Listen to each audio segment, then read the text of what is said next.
Welcome to From Rock Bottom, the podcast where we explore real stories of struggle, survival, and strength. Each weekly episode features honest conversations with people who faced mental health battles, addiction, trauma, and life's darkest moments, and found a way to rise again. A quick content warning: some of the topics we discuss may be distressing or triggering. We talk openly about mental health, addiction, and other sensitive issues. Please listen with care, and if you need to, take a break or reach out for support. You're not alone, and this space is here to remind you of that. Boom, and we are on. Today I've got a very, very special guest. I'm joined by Mickey Bushell, and he's going to share with us his inspiring story of her being at birth, his parents being told he's never going to be able to move about, but he defied all the odds, won Olympic gold, amongst other achievements, and he's here to tell us his ups, downs, and everything in between. Mickey, how you doing? I'm good, mate. You? I'm very well, thank you for travelling here today. No, thank you for having me on. Mate, it's a pleasure. So just like everyone, I like to start from the start. Take me back to, not even childhood, your birth. Tell me around all that. As you said, my parents were kind of told that I wouldn't move, I wouldn't sit up, I wouldn't do anything for myself. I'd be kind of a vegetable state, basically. At what point was I told this? Was this during pregnancy state or at birth? I believe so, yeah. So my mum was only 19 at the time as well. So you can imagine as a 19-year-old, that's quite a big thing really for her. But I think, she did the best she could, and she did an amazing job, and obviously. And yeah, it was just one of those things where you just got to get on with it. And that was her outlook from the beginning, is you got to get on with it and just take it as it comes, and that's how they did it. Yeah. So what exactly was your parents told at birth? Just that really, that I wouldn't move around, I'm disabled. They didn't actually, I don't believe they knew what kind of my condition was at the time, because my condition is, I was the 15th in the UK with it. And it is called, I'll call it for you, lumbosacral congenital paraplegia. And, basically it just means I've got 7 vertebrae missing. And I like to make a joke about it that I've got small crossed legs that look like chicken wings. So that's the condition in a nutshell, really. What was I told, like, obviously they said you'd never move around and you'd just be a vegetable. Yeah. And even then they were still happy, like, no, we're progressing on. Yeah, they were just, if that's what it is, that's what it is. And that's the kind of mentality that they took on. And I think it was like kind of maybe 6 months in, I started moving on my own and trying to do things. And my mum was just like, well, you just got to let it happen. He's baby, you can't stop him. Yeah, of course, So, and then it just kept growing from there. And then it turned out that I wasn't going to be sat there in that state, really. So you defied the doctors? Yeah, I think I have an authority problem. But no, it's inspiring. So from obviously what you've been told, how did your parents cope? Because it's obviously, you can't prepare for something like this, can you? No, I think they just took it day by day. Obviously I wasn't there, but it was, I think, that's how they kind of did it. I think there's no other way, really. My kind of, and I think I get this from them, is that you either crumble or you just carry on, and there's no in between. You've just got to get through it, however that takes, and whatever shape that takes, obviously, as well. And there's also bumps, obviously, for all of us. But yeah, I think that was just, they just did what they had to do, and we just carried on. Yeah. So what was childhood like for you, school? For me, I mean, from my perspective, everything's normal. Yeah, this of course, is normal. Yeah. Obviously, when kids are looking at me, then I don't look normal compared to them. But for me, it was kind of, I was running around on my hands and playing whatever else with my friends, and playing football, playing dodgeball, doing whatever it meant we were doing in school, and that was like my norm. Mm-hmm. Obviously, I couldn't reach high things, and that was like the big thing. But one of the best things about the condition is you can hide in small places as well. Yeah. So when you was that age, did you ever look at the other kids running around, playing football, reaching things, and how did that ever make you feel? Did it bother you? Don't think so. I don't believe it was something that I really thought about or gave much thought about. Obviously, there was a few other disabled people in there, like different conditions as well. Yeah. Vastly different to myself. So I just thought, well, we're all a little bit different in some way. And you had short kids, you had ginger kids as well. It's everybody's got their thing. But I think, it was at that time when I was that age, all my friends treated me the same anyway. So we're all just kids. Yeah. And I think that was a good thing. No, that's nice. That's nice to hear, because you could easily wish for stuff what's never going to happen. Yeah. It's like when I do school talks and stuff. They always ask me, like, if I wasn't an athlete, what would I be? And I always say T-Rex. And I didn't quite make the mark, but I made the reverse T-Rex mark instead. So yeah, it's one of those things like just owned it. Yeah, you got it. Yeah, make the best of it. That's with everything in life, isn't it? Really. Definitely. Yeah. So what first got you into athletics? It was in primary school. So we had a Saturday club. We had a new head teacher, and we had a Saturday club that he introduced, and it was chess and sports. Now, at the time, I had no interest in the chess, but I still did it because you had to when you were there. And then I grew to love chess as well. But then, I was more involved in the sports, wanted to be involved in that.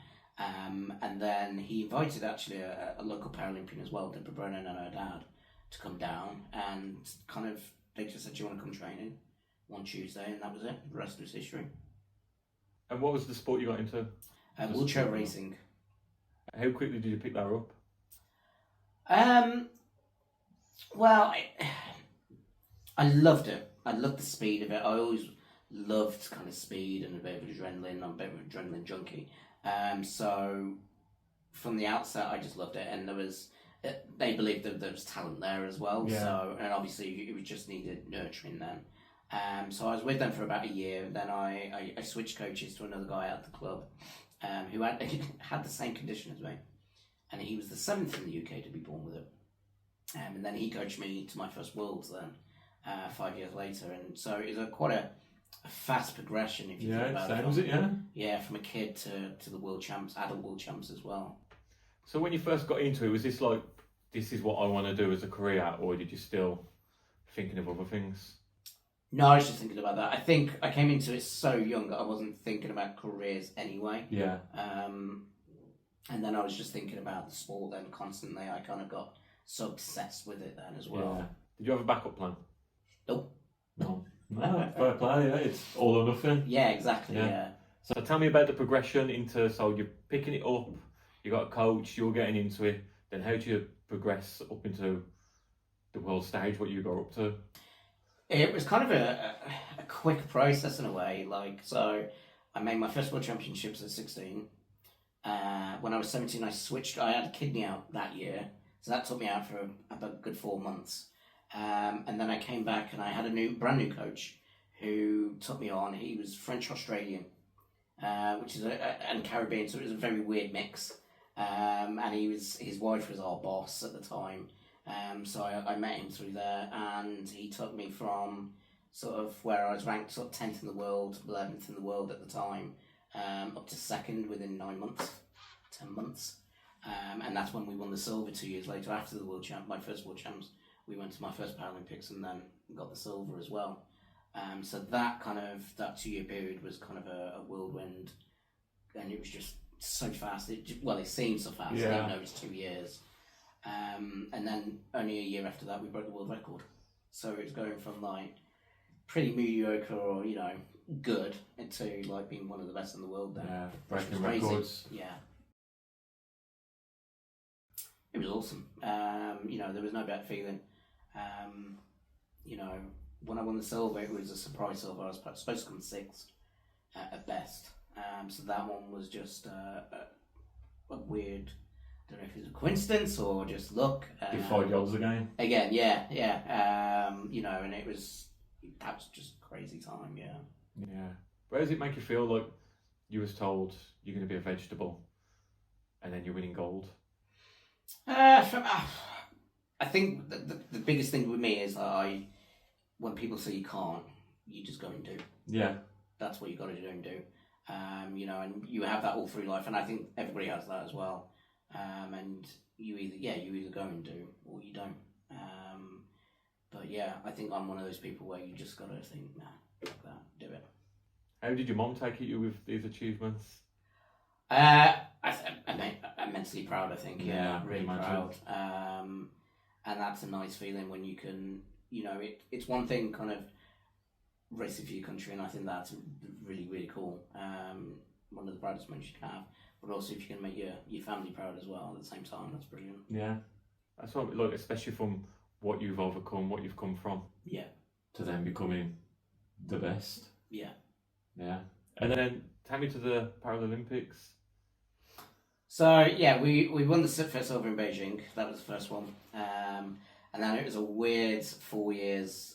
It was a good 4 years, but it was a weird one the year before. So yeah, we broke the world record in 2009. That was the first year, so that was a great year. 2010 we did it again. We broke the world record again. We broke some other records as well. 2011 we went to the World Championships in Christchurch in January. I was on fantastic form, and then I came second at the Worlds. I made mistakes. I made schoolboy errors that I shouldn't have, but I did. Did you ever get to a point where you thought, like, I'm a world record holder here, I'm the man, and get a bit complacent?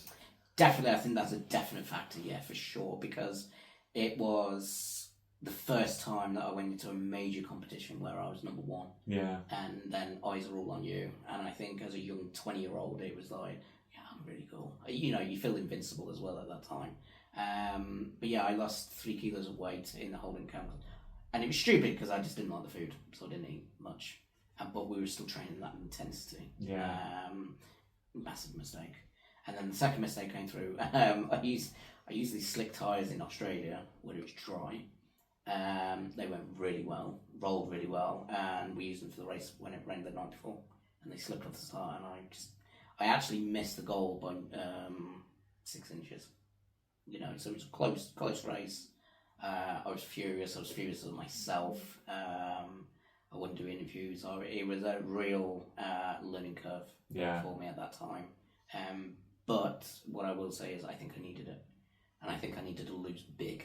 Knock you down a peg. Yeah, I think it did. It was the best thing for me in hindsight. At the time, I thought it was terrible. but after reflection, after a couple of years because I don't think I fully matured until after that as well, it was the best thing for me, for sure. Yeah, I think I'd be the same. Like, if I was the best in the world, like, I'd be acting like Ronaldo. I'd be a superstar. yeah, exactly, yeah. It's a tough one when you first get into it, I think, yeah. Yeah. But when you was winning these things, like, how proud was you? It's weird. I didn't think of it like that. All I was thinking about all the time was I need to get faster. That was the constant thought. I need to be faster. I was always racing the clock. I wanted to be faster. I wanted to lower the world record further. Do you think you could go faster at that time? At that time? Probably, yeah. I think, yeah, definitely. I think there was some races where... I remember one race I got a bollocking for, actually. So my coach, he said, just chill on this next one. We just broke the world record the day before. And he said, just chill on this one. So I did a 14.38, I think, on the one day. And then he says, if you lower it anymore, you're going to mess up all the timings for everybody. I was like, okay, fair enough. So we chilled out, and I still did a 14.4 without even pushing. And it was such a weird one. I was like, wow. I could have gone way quicker. Yeah. You know what I mean? You was in cruise mode. Yeah, and it was just like, damn. So yeah, I definitely think at that time, yeah, I could have gone way quicker. But being number one, what's the pressures like? Because you need to be on your game at all times, and people are coming after you, like, they're down your neck. Like, is it even worth being number one with that pressure? Yeah, I loved it. I loved it, yeah. It was, for me, I didn't see it as kind of pressure like that. What I saw was, because I focused on time, not people, and that was the biggest thing that I did, was because I think if I focused on people, you might get blindsided by somebody else that you're not thinking about. But if you focus on that time in the world record, that is the one that everybody's chasing anyway. Yeah. So if you're chasing that too, you're going to go up there as well. Yeah, but in reality, when you are number one, you've got nothing to chase but time. Yeah, you ain't chasing anyone, are you? Exactly, so, yeah. Yeah, because you don't really think about it, I've got to keep a certain distance away from somebody now, but it is just making those times better then. Yeah. What was your hardest race? Ooh, that's a good question, actually. I think from an emotional point of view, I think the Christchurch World Champs was one of my hardest to kind of take on board on what happened. But I think one of my hardest races ever was probably Rio, so the Paralympics after London. So in the 2015, I had sepsis and got very ill, and then I came back to train. I was out for 10 months, completely. And then I went to. I was told I shouldn't have really made Rio. Really, I shouldn't have qualified. But again, it was that mentality of like, I'll still go and still try and compete. And I came sixth in the final, and that was a moment of like, it really showed you're not invincible anymore, and there's a lot that can knock you back and how fragile you actually are. Yeah. That was a tough race. Yeah. So before we touch on that, we'll touch on the sepsis. Tell us the story. Yeah, so it's a weird one. I started getting ill. I had a fantastic block out in Australia, actually. I was really getting back on form because I had a shoulder injury and an elbow injury the year before. So I was just coming back from that. And I was feeling more myself again. And I really thought we were going to be on course for trying to take back the world record. And then I think it was like the March or April time, I just felt sick. One evening. Thought it was bad food. Went to the doctor. They gave me some anti-sickness and some painkillers, and that was it. Then he goes, "If you don't," this was like the Friday. He said, "If you don't feel any better, come back in the Monday." I said, "Okay, cool." Went back the Monday. I was throwing. Went to Lillishall for the doctor as well, where the small doctor was, and I was throwing up every couple of minutes in the car. Like I couldn't keep anything down. I couldn't even. There was getting to the point where I wasn't supporting my own weight anymore. And so we got to the doctor and he was like, "Damn, like you're really ill." And he like dip tested me and that was it. He goes, "Yeah, you got an infection. You need to go to hospital right now." Went to hospital, went to A&E, didn't come out for 10 days, and that was it. This thing it was a UTI, so just a simple water infection in a way, and it just turned into what it turned into. It was horrible. Yeah. Yeah. And how long was you out for after that, sorry? So I came out of hospital after the 10 days, but then I started training probably 2 months later, or a month later, something like that. And then I did it a very easy push, thought it was dead easy, and, felt fine. Next day I had the same symptoms that I had previously, and I was like, what's going on? Yeah. Straight to the doctor this time, checked out, got more antibiotics. I was in for a night as well, in hospital at that time as well. And then another 3 weeks passed, started again, small push, started getting ill again, same symptoms. In the end, they just sent me to a private doctor and they said, "This needs to be sorted." And that was a couple of months later, because it just kept reoccurring. They actually found it in my bladder and then just wiped it out, and then I was fine. But I think, I was out training properly for about 10 months that year. And then I started back again, I think in the January of sort of the Rio year then as well. How was it for you being out for 10 months, not being able to train properly and never ending? Horrible. It was probably the worst mentally I've been or felt ever in my career. It was, that was debilitating at times, especially the first time when I was in hospital where I couldn't lift myself up at all. Just even trying to support myself on my hands was just too much. And that was like whoa, this is wild now. Yeah. And it was a horrible feeling. And then to have 10 months of just back and forth of just illness thing, it was just it hit me mentally harder than it did physically. Yeah. I was going to say, was you still looking after yourself physically at that point? Yeah, because I was still physically fit. That was what was bugging me. And even up the build up to Rio, I was actually ranked 3rd in the world still. So I was pretty good, physically I was great. I think I even did a 14.5 that year, which is not far from my best. So all that considering, it's just what's holding me back now? And obviously, it was just the mental side of things. Yeah. How did you get over the mental side? Well, so we did Rio. That was a very bleak time, I'd say. And we can't get back from Rio, and... So before you carry on from there, Yep. you placed 6th in Rio. Yeah. How was you after that? You was being top dog. That time you was ranked 3rd, and now you come 6th. Yeah. How was that for you? Rock All bottom. of that. Yeah, rock bottom. That was the lowest, one of the lowest times I felt. I always thought in my kind of, you know, you have this mental image of like how your career is going to pan out in your head, and I always thought, yeah, I would do kind of London, because Beijing was never a thing in my head because I thought I was too young. So London, Rio, and beyond, and then you get to Rio after the success of London and everything else, and then you come 6th, and you're like, am I just a one trip pony kind of thing? And you think, you know, we've done amazing things, but I think what it took was actually my coach at the time.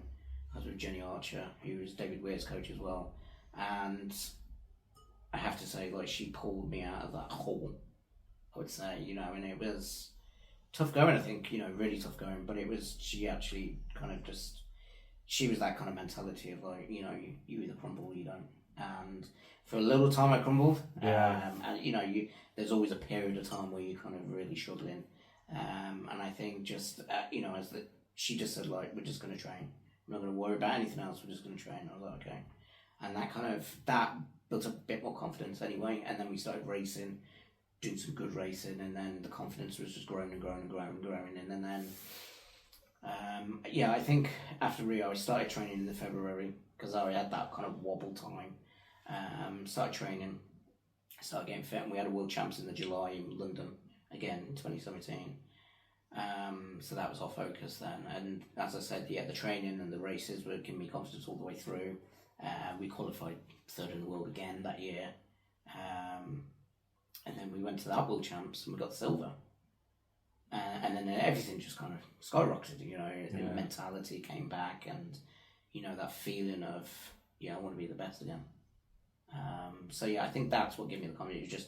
I just had to go back to basics and just train and not worry about anything else. Yeah. And gain that confidence again. Yeah, just concentrate on the racing itself, not records, not achievements, just race. Just race, have fun. Yeah. Just enjoy it. Enjoy what you're doing. Strip what it back. I used to be. Yeah. Yeah. Going into Rio, did you feel any outside pressure? Yeah, definitely. Because I didn't feel my best. And I always feel if I'm not my best, then it's, you know, I'm not going to perform where I want to perform, and that bugs me. So that's a bit of pressure there. Yeah. Obviously, with everything that went on and the little training I did do for Rio, that was pressure. Watching all the guys be going super fast as well, you're like, you know, and you even though you're up there with them, you don't quite feel it either. So that was a bit of pressure.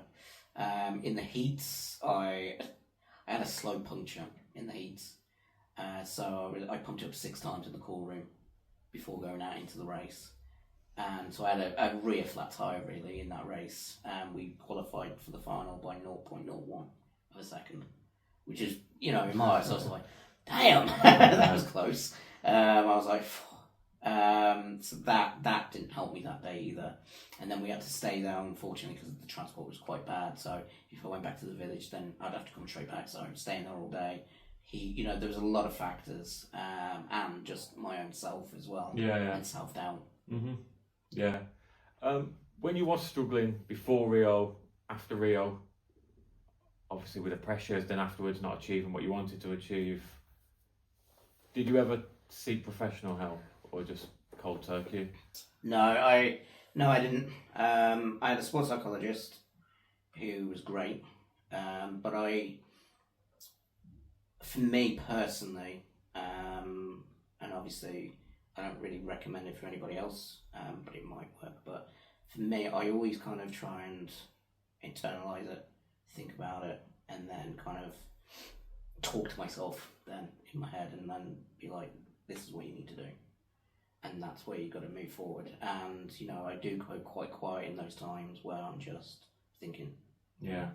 And it's a constant process constantly. And I look quite withdrawn, but it's just something I do, and it works for me. And we, obviously we have head coaches, parent, family, everything else around me. So I have a good team as well. I always say, I'm in an individual sport, but the team around me is fantastic. Yeah, the support network. Yeah. Yeah. Would you think you would get professional help if you needed it, or would you just? I think if I was really that low, then yes. I think Yeah. I don't think it's a bad thing at all. Mm-hmm. I just didn't feel I was that low. Realistically, I think, everybody, like, what a big problem to me might be a little problem to you, and vice versa. So to me, I thought it's not big enough that I need that. But I think if it was where I was slipping, maybe, then yeah, definitely. Yeah. It shouldn't be something that I would shy away from or be ashamed about. Yeah, but see, I feel like that's where an issue with society is as well. Like, I have the same thoughts. I've interviewed lads on here, and they said the exact same. Like, they don't want to burden people with their problems because they don't think it's a big problem or it's not a big enough issue to stress about. Yeah. But if something's getting you down, whether it is small or minute, it's just one of those things. Yeah, and I think that it's just about, how far are you slipping, what's happening, what are you doing with it? I mean, I wasn't doing anything, like the typical things. I wasn't slipping any further. I don't think I was depressed, is what I think. I think I was just low. Yeah. I think that's all it was. Yeah. And I didn't feel that I needed that professional support in that time for me, personally. Yeah. Yeah. How did you, after Rio, how did you handle everyone around you? Like, you've placed sixth, you're not happy with yourself, your own performance, you're better than that. Then everyone coming up to you, throwing the arms around you, better luck next time, don't worry. Like, how do you handle that? Smile and wave. I think this is the best way. Sometimes it was harder with closer people because they know how you are. Yeah. When it's more outside of people, it's fine. You can smile it off and you'll be like, nah, next time. But I think the closer people, so it's certainly my coach. She called me the next morning and we just sat there for an hour and a half chatting, about everything. Everything about the race, the build-up, aftermath. And like one of the first questions she asked was like, how do we fix it, for the next one? Yeah. She was already thinking about that next time and what can we do differently? Yeah. And, she also asked, what did she do wrong? She was very much in the sense of like, she wanted to make sure everything was right from her side as well. Yeah. Because that partnership of a coach and athlete is so imperative to performance. But yeah, I'd love to add, I don't think she did anything wrong either. I think it was just all me. Yeah. I didn't blame anybody else outside of that. It was just me. That time out in reality. Yeah. Yeah. So then you bounce back. You're now one of the big dogs again. You're back up there. How was that for you, being back on top? It was fantastic. 2017 was a great year. Back in the stadium as well. Yeah. We would have liked the gold, but we needed a few more months of training. But it is what it is, and it's probably one of my happier silvers because you bounce back from the bottom down right back up there. Yeah. And we only lost it by a little bit as well, which was positive. Yeah, especially because you had come from so far. I presume you wasn't really expecting much from yourself. Not that year, no. Yeah. I was just happy to be back on a world stage. Realistically. Yeah, of course, yeah. So then what was the next moves after that? We had kind of an off year the year later in 2018. So I raced, I trained, but I probably trained half-assed if I'm honest. Yeah. Because I just did enough what I needed to do that year. So I was still ranked probably third in the world, I think, that year as well. And it was just like, yeah, that's fine. That'll do.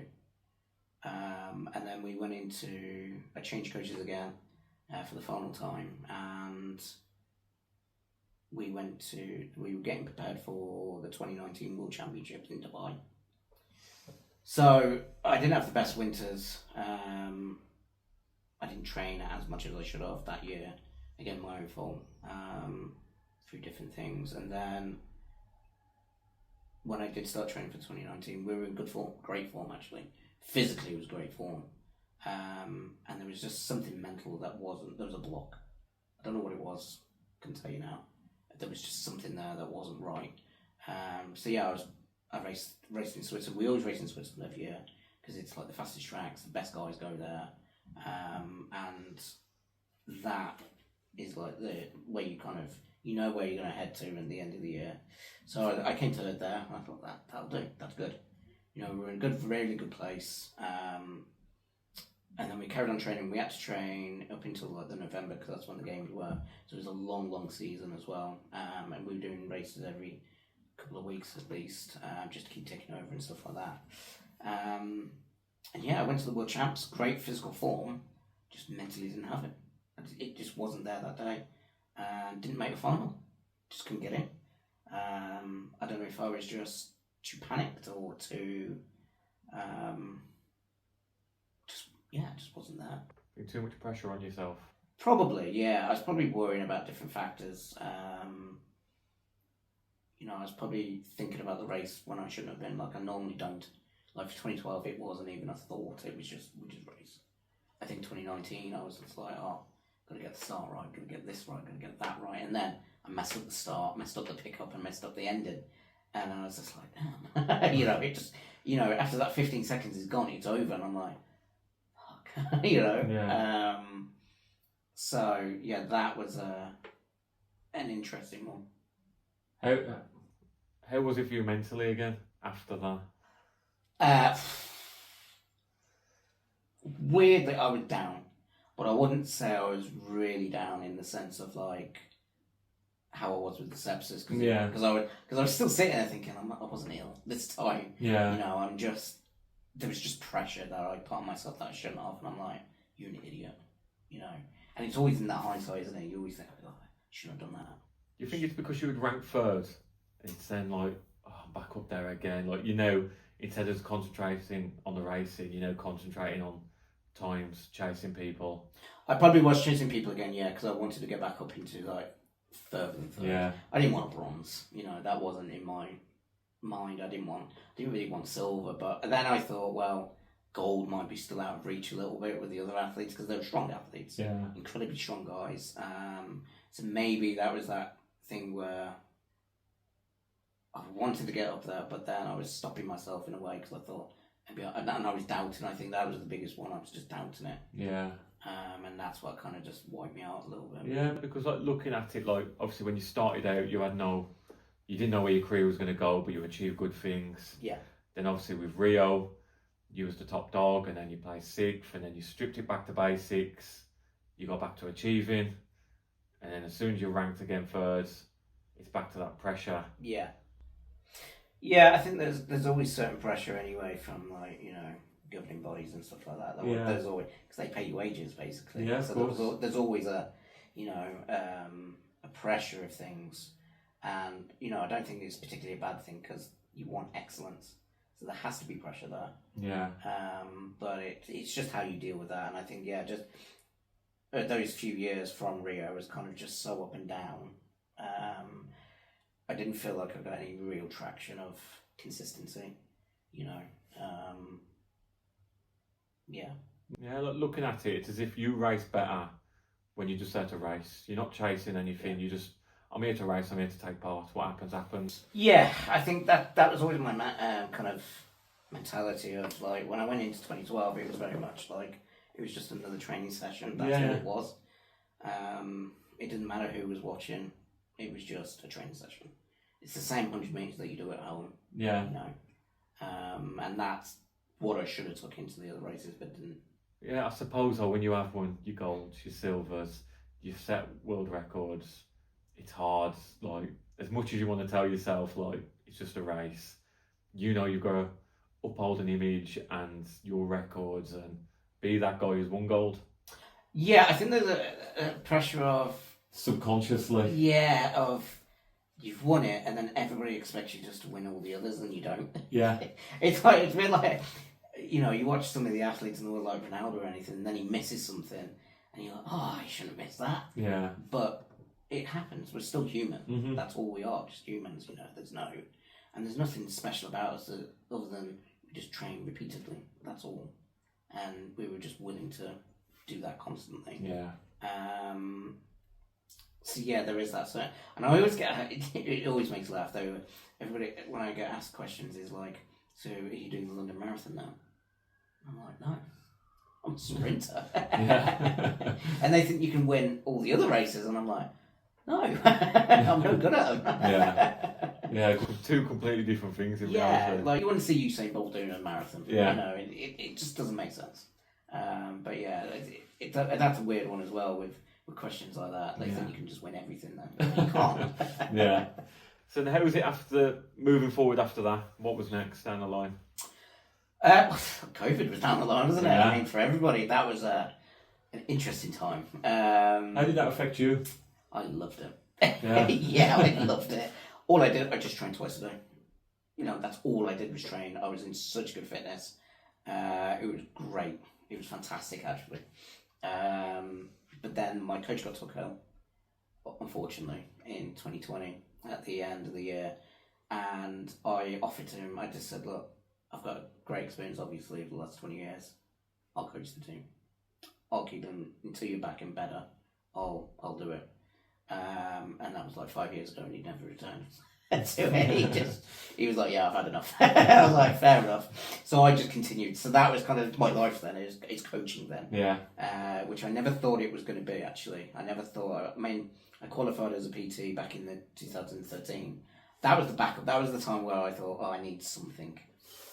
My friend Fred was my French Australian coach, and Fred was just like, you need something. You're not going to race forever.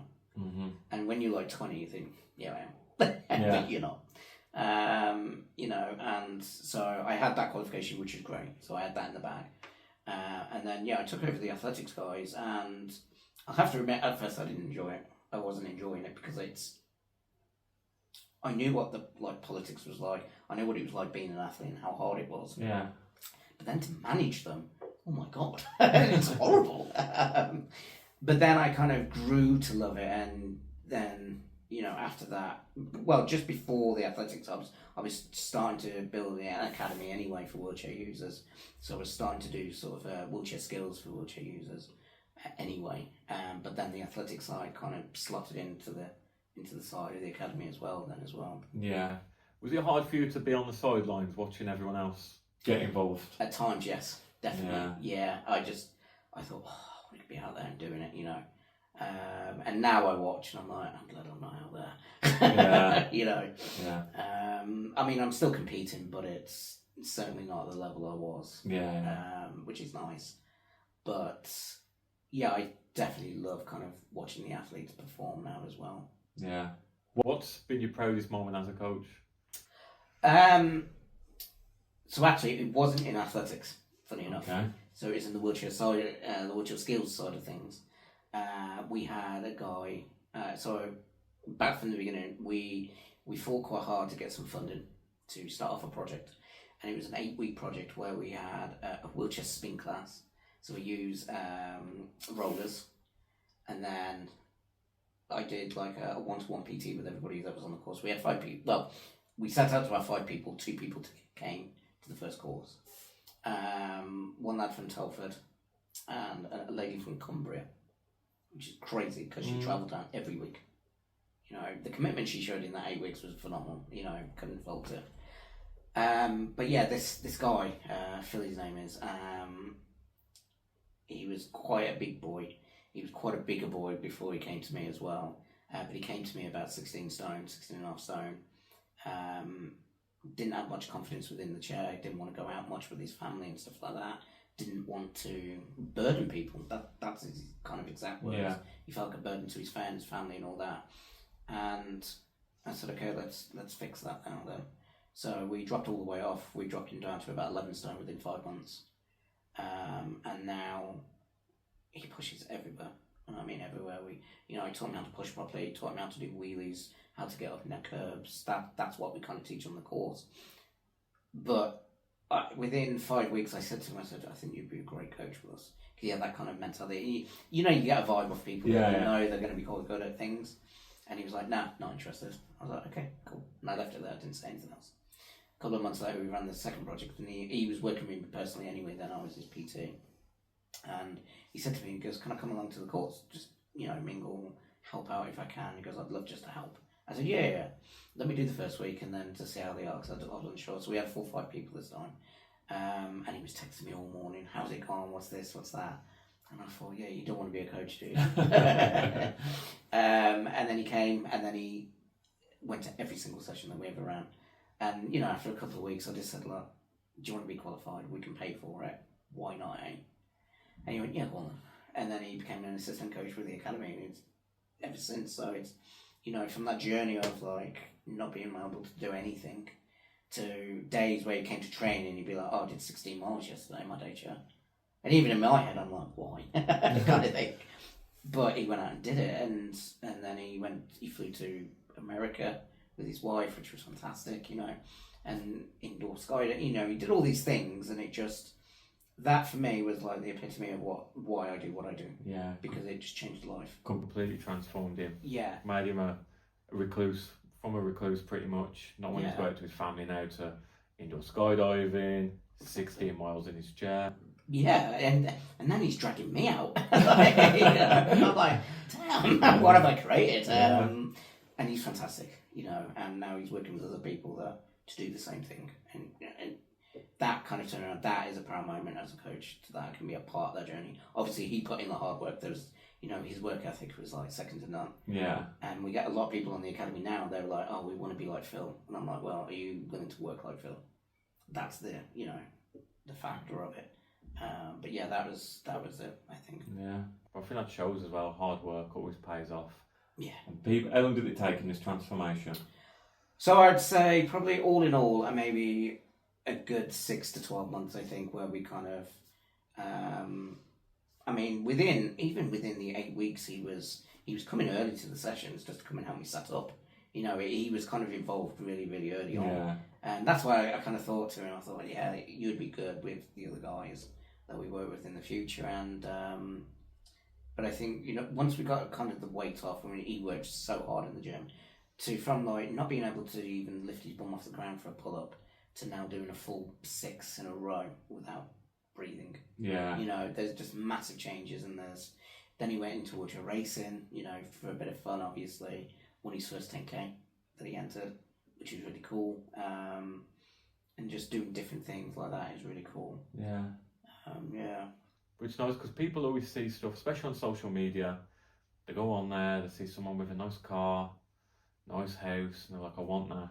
But they don't realise the sacrifice people have put in. Even like a nice body, for example, going gym, there's a lot more than going into it and just lifting weights. There's so much outside of it. Your diet, and people go, yeah, I want to be like that, but they don't realise these people have been working towards that for 12 months, 2 years, 3 years.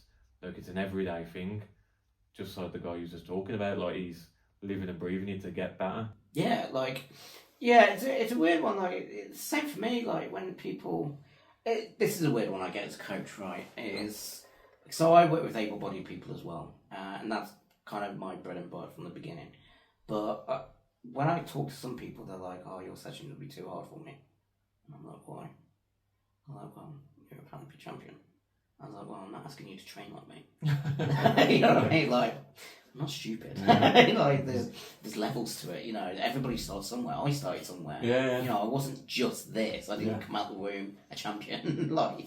I think, it's a weird one where they kind of forget what happens in the background. Yeah. Definitely. Yeah, and the fact it's a progressive thing. It's over time. Yeah, and all the failures you have with it, they think it's just that straight, flat road up. It's really not, I always say to people, do you think a house is just erects just on its own?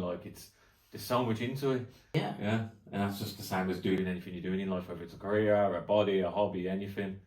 Yeah, people forget to plant those foundations. first. Yeah. So, while we're on the subject of wheelchairs, we mentioned this before. Obviously, we started the whole stigma around it, people probably being too nice to you, or how are you with all that stuff? I've got very much the mentality that I love banter, and I love just having a bit of fun, and that's what it should be. And I think whether you're disabled or not, that's what all it should be. Yeah. Across the board, we've all got our, one of my friends, he's proudly ginger, but we can take the piss. And he will take the piss out of me for being in a wheelchair, and it's fantastic. And that's how it should be. Like one of my mates, he comes out with me on the bike to help me train, and he's phenomenal for cyclists. But we went out in Bridge North, I think it was, and I was like, "Why are we parking so far away?" He goes, "Well, I thought you were getting a bit chubby, so you could use a workout." And I went, "Yeah, it's all uphill." And he went, "Exactly." But then, like, you know, and then we was on cobbles, and I was like, "Why?" And he went, "Oh, I forgot about that." You know, but that kind of thing, I think that is, you know, that's what it should be. Just treating you like everyone else. Yeah. Like, the guy that I work with on the academy, when we go to meetings and stuff, like, I'll always drive. You know, I don't mind that. And then the one time I got out of the car and I was getting much out, like I always do. And he was just standing there watching me, and then everybody was staring at him. And then he was looking around and he was like, "Why is everybody staring at me?" And I went, "I think it's because you're watching a disabled person on the floor do things like and not helping." Yeah. And he was like, "You didn't ask." And I went, "Oh, no, I don't care. I'm just saying." Yeah. But, so he just treats me as just as a person, like, you know. You're capable of doing it yourself, do Yeah, and if you need help, he'll do it, and he always does. Yeah. So I think that for me is just what I need, and, you know, like anybody else, you know, I do get it a lot where I get some weird comments, like, if I'm working with some wheelchair users, I get some people coming up to me like, "Are you guys going to have a race now?" I'm like, "What?" Like, it just makes no sense to me in any context. Just having a random race. Yeah, I was just like, "What?" And he's like, "We're not dodgers." Like, you know. That's a weird one for me. And, you know, I get that people get maybe nervous about it because you look different. Just don't say anything. Like, you know, like I wouldn't say anything about anybody that you see on the street wearing something weird. You know what I mean? Yeah. It's one of those, like, it's, yeah, get some weird comments. But people being over respectful. Yeah. Do you know what I mean? Yeah. I think it's quite sweet. I think it's a tough one, and you could play into it a little bit and have a bit of fun with it. It's cruel too, but I think you could, but I don't. But it's, yeah, I think it's just, there's not enough education out there for it yet. Exactly I think that is the problem. Yeah. And the more comfortable you get around people, the more you should just relax anyway. But yeah, that's how I see it. Just relax. If you see them, just relax. And if they need help, they'll ask. I think that's what it is. There's a lack of knowledge and understanding of what wheelchair users actually need. So people sometimes go over the top.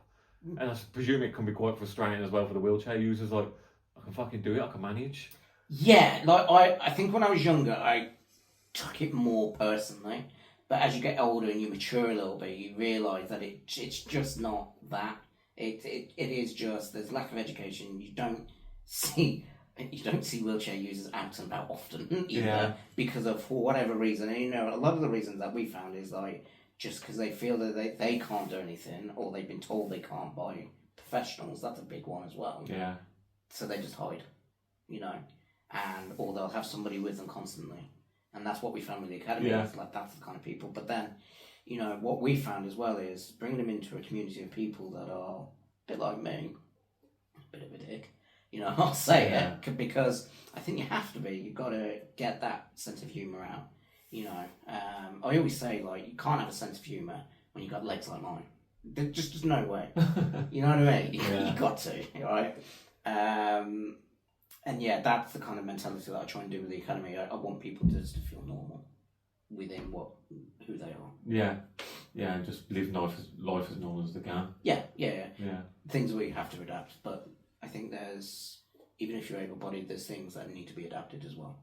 And that's how I look at it now. It's just that we're all a little bit different in some way. Yeah, that's right. You hit the nail on the head there. You need to adapt even if you are able-bodied. Yeah, because there's things that, like, there's people that, I can go out on the floor and reach low things. If you've got bad back, you can't.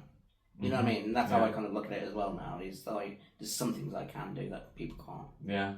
As well. Mate, you've seen these lights in this room here. I keep hitting my head every fucking day. I don't have that problem. Yeah. I'm hitting my head every day. It's not all it's perked out to be, I promise. But changing the subject now, I want to talk about men's mental health. Mm-hmm. Just your opinion.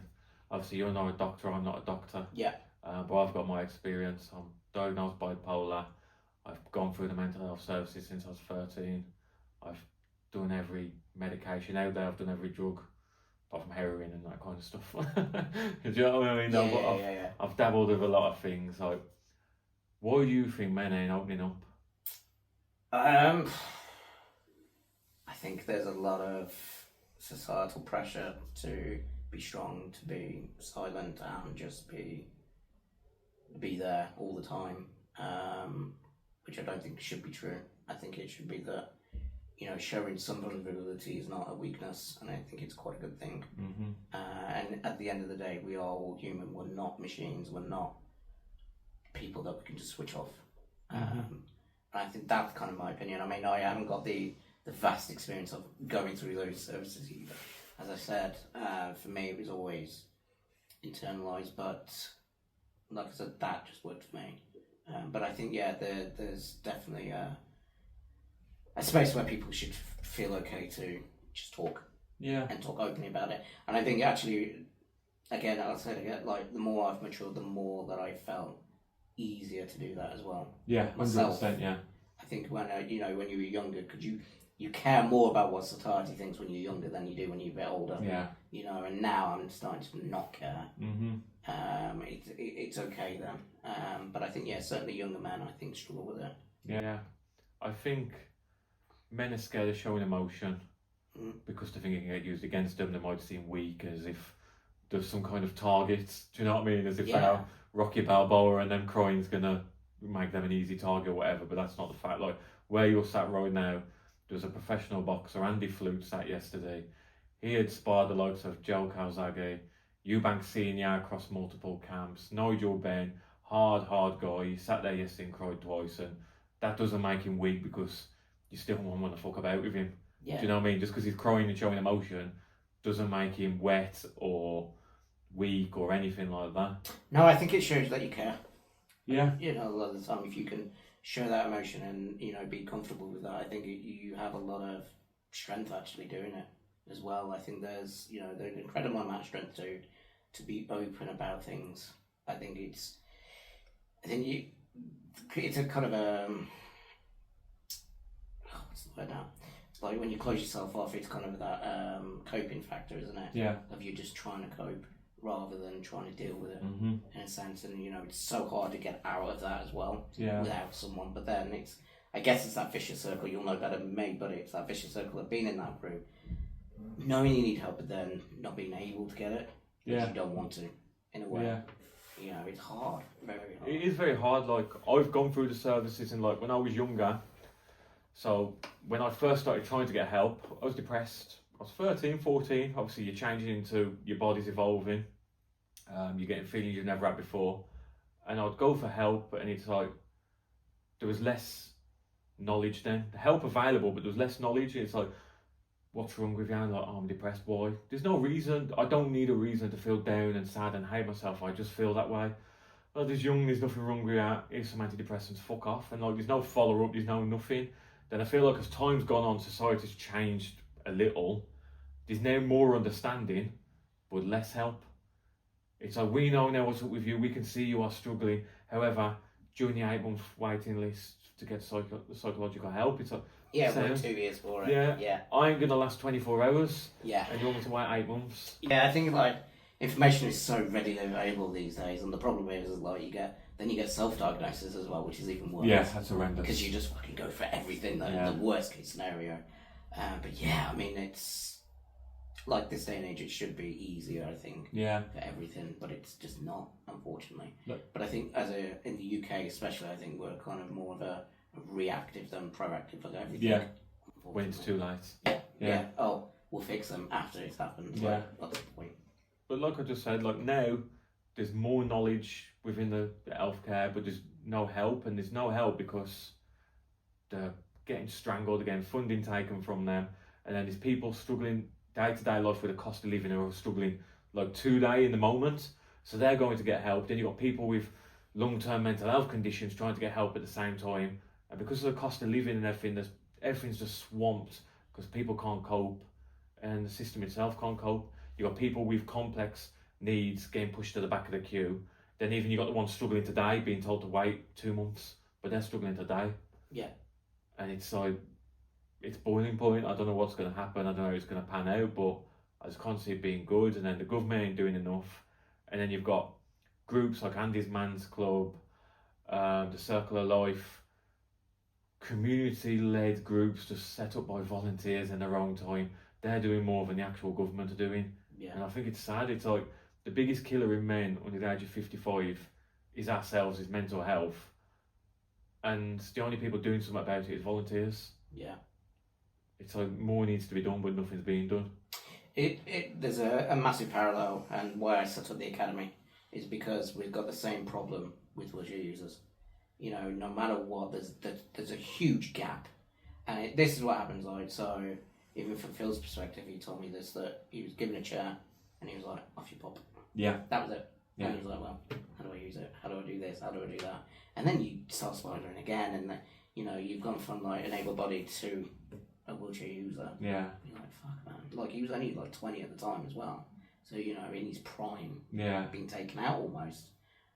So the mental health with that is like tough, I'd imagine. Of course. So I'll break that down now. So I could get into like a car crash, for example, now, lose function of my legs. The hospital will just give me a wheelchair and say, fuck off. In most cases. I can't say that for everybody. Yeah. It wouldn't be For fair. experience. But from the experience that I've had with the people that I've spoken to and worked with, that's been the case. Is that, you know, there may be half an hour of some physio telling you, oh, this is how you do it. And it's like, well, you're able-bodied and you don't know yourself. That's the case, realistically.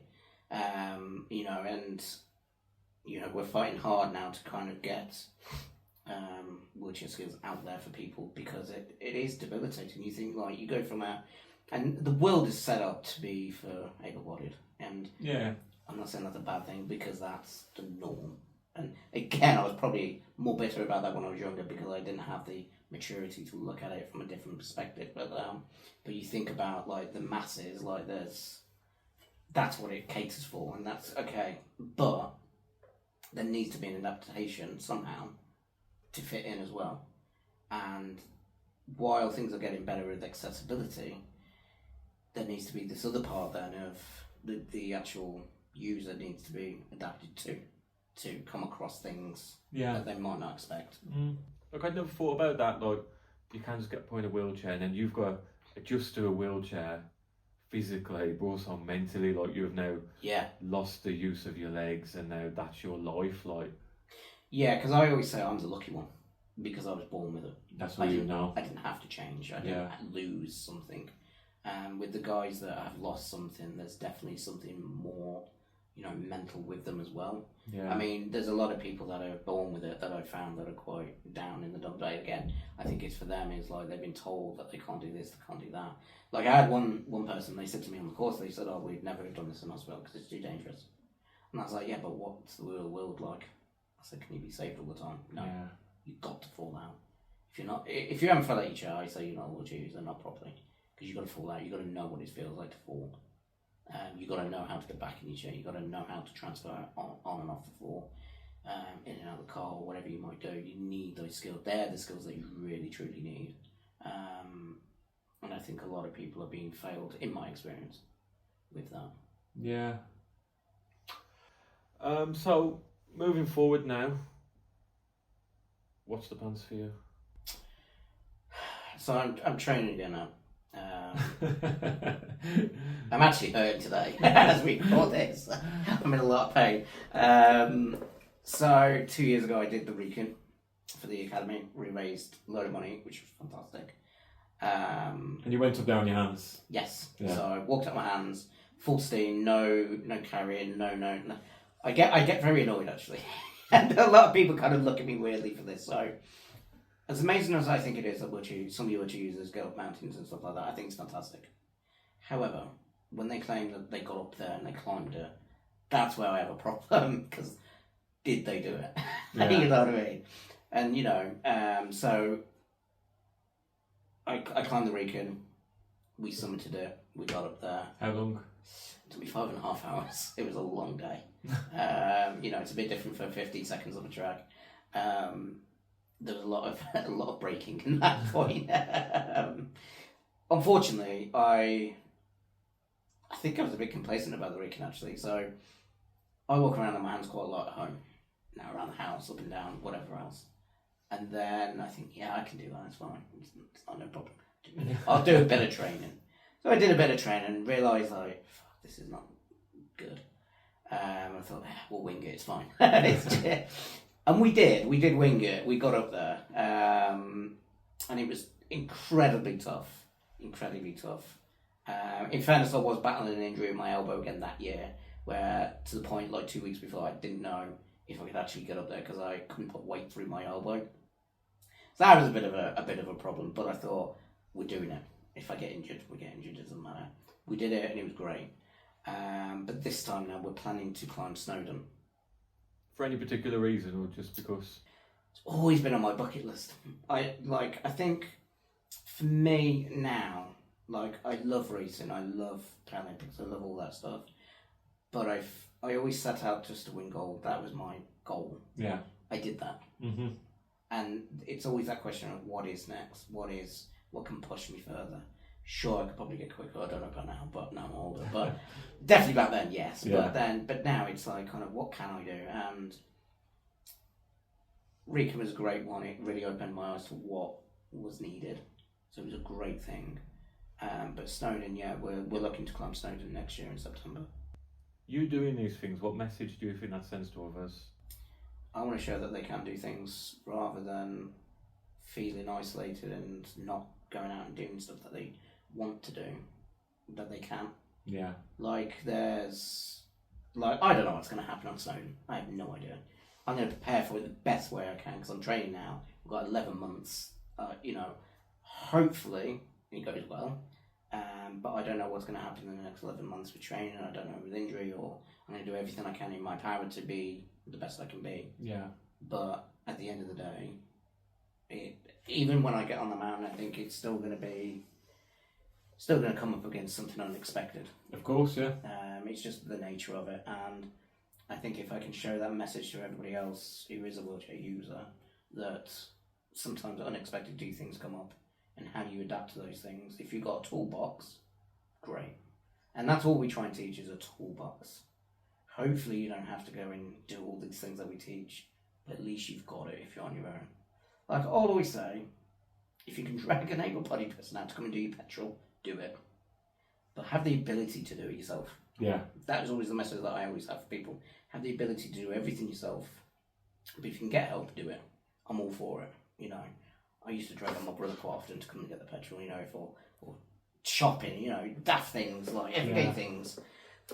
But I know I can do it on my own if I make slight adjustments, that's all. But that's kind of the message I want to see, that things can be done no matter what.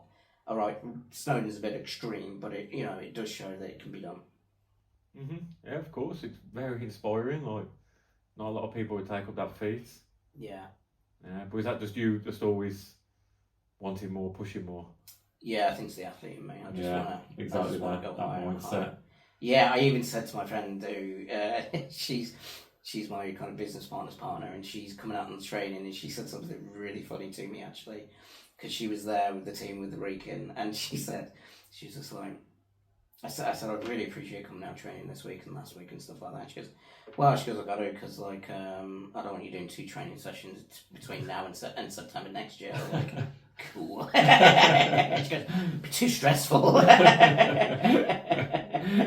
But I have to say she's been phenomenal, absolutely phenomenal, and the encouragement she gives, she's the right kind of polite. She's polite enough, but still not so polite at times. Yeah. But I think it's a good mix. Yeah. It's a great mix of banter that she has, and I think that's what people need. She's phenomenal to go out with, and to help. She's been awesome, but yeah, she is funny. She comes out with some one-liners. So last couple of questions now. What would you say to any young wheelchair users? What advice would you give them? Fail hard, fail big, fail often. Just do it. If the dream of yours doesn't scare you enough, dream bigger. You've got to fail. There's no point going through life where you're constantly winning or constantly achieving There's got to be a point where you just fail completely, and that's okay. The Yeah. best champions fail, no matter what. They all fail. Yeah. Every single one of them. But that's how you find greatness in it all. But that would be my advice. Yeah, just do everything you can, enjoy everything you can, and fail. Yeah. And then last question. You sat here today, all the knowledge you know can go back to a 13-year-old you. What would you say to yourself? Oh. Wow, that's a tough one because there's so many. I think... No lottery numbers. Yeah, no lottery. I think probably... Such a difficult question that one is. That's a really good one. I think just keep enjoying it. Just keep enjoying the sport. Keep enjoying what you're doing. Forget about everything else. Just enjoy it. I think that is one thing sometimes I forget is to enjoy what I'm doing there and then in the moment. And I think that because I was always so focused on certain things, but I would just say just go and enjoy it. Yeah. Do you think you'd have done better in your career if you did just listen to that advice? Probably, yeah. I think I get caught up in the whole. I think I got caught in a couple of traps of like, I've made it. We can ease off, not ease off because it was never easing off. We never eased off training, but I think there was certainly times where we thought, we could just chill this year or chill this next 6 months, where we just go into different kind of training to build for something else. Yeah. But I think we should have just kept the foot on the neck and just kept going. But that was hindsight. Yeah. But I think winning gold and being number one, you're going to think you're a bit unbeatable. Yeah, my coach was really good at keeping me grounded though. Like, he was really good at it. And, certainly after the Christchurch, like, me and him sat down and just chatted for a good 2-3 hours and went through everything. And, he knew exactly what happened. I think that's what made him so good, because he just knew. Like, this is true now, like, and it surprised me. So when I went to my first Paralympics, he only had me for 9 months before. He wrote down on a piece of paper the time I would do in the final for the Paralympic Games. And he wrote it down 4 weeks before and sealed it in an envelope and dated it. Right, and he did it in front of witnesses, so we know it was legit. Yeah. And then in my performance review meeting, he brought up the envelope, it was still sealed, and this was 2 weeks after the Games. Now, at the Games, I did a 14.86, I think it was. He wrote down that I would do a 14.84. And I was like, pretty damn good. Yeah. Like, so he had this kind of intuition where he was just awesome, Yeah. And he was very good at keeping me grounded. When I got injured with my shoulder, actually, I just moaned the whole time I was in Australia. I was just like, I'm unfit. All I've done is gym. I'm strong, but I'm not fit. And he just got fed up with me one day, and he just went, just shut up. And he goes, we work with what we've got. He goes, can't change anything now. So you're going to race here, and we're just going to have fun. He goes, but race with what you've got. He goes, let's use the positives. You're strong. He goes, you're a sprinter. That's what you need to be. And, he talked me all through these things and, kept me very grounded at times. Nice. It's lovely to hear, mate. Right, anything to finish on? No, other than thank you. No, thank you for coming. It's been nice change of pace. Very inspirational. It's a beautiful story. Thank you. And it's still going on. Yep, we're still going. Yeah. Thank you for coming. Thank you. Cheers, mate. Thank you. Thank you for listening to From Rock Bottom. If this episode spoke to you, please subscribe, like and share. It really helps us keep doing this work and bringing these stories to light. You can also follow us on social media for updates, behind the scenes content and ways to get involved in the conversation. Most importantly, if you're struggling right now, please don't suffer in silence. Reach out, talk to someone, seek support. You are not alone, and you are absolutely worth life. Take care, keep fighting, and we'll see you in the next episode.